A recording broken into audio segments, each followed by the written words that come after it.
Right now, we're following a political shift in Germany this morning, where provisional results in the country's election over the weekend show the mainstream Conservatives, led by Friedrich Merz, have the largest number of seats in the new parliament. However, an anti-immigration party endorsed by Elon Musk won an historic 20% of the vote, which is the strongest showing for the far right in Germany since World War II. CBS News senior foreign correspondent Holly Williams is in Berlin, as you see on your screens, and joins us now to discuss this. Holly, how close were the election results to expectations? Good morning, Errol. Well, the Alternative for Germany, or AfD, has had its best ever result in a national election. They're on course to win about 20% of the vote and finish in second place. That's since the far-right party was founded just 12 years ago. Now, during the campaign, the party's leader, Alice Weidel, pledged to carry out the mass deportation of immigrants.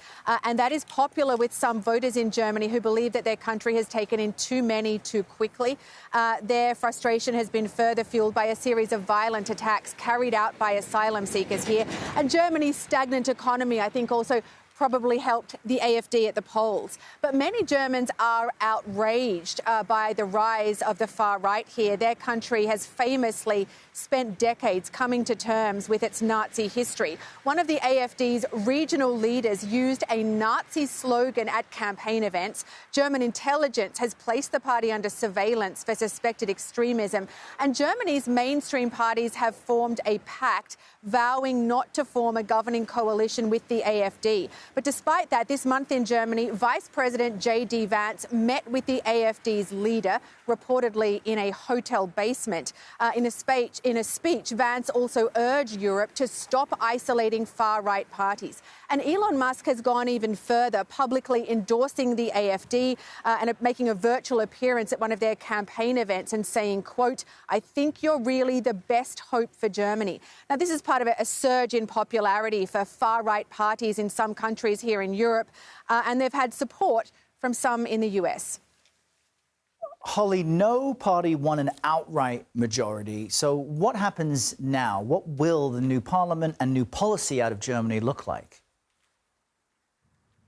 So, Errol, it's now up to Germany's mainstream parties to try and form a governing coalition. The party with the highest number of votes, the Christian Democratic Union, or CDU, is centre-right. It won about 30% of the vote. Its leader, Friedrich Merz, looks set to become Germany's new chancellor or leader. It seems likely that they will form or try to form a coalition with the SPD, that is the Social Democratic Party. They are centre-left. They won about 16% of the vote. Those two parties have governed together previously.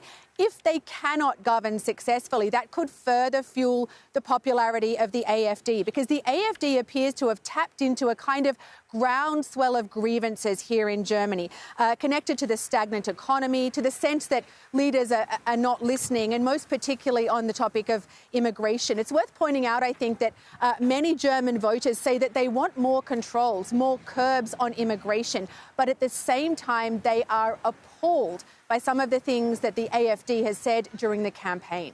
And we'll have a deeper dive on Germany's economy later this hour. Holly Williams in Berlin. Thank you very much, Holly.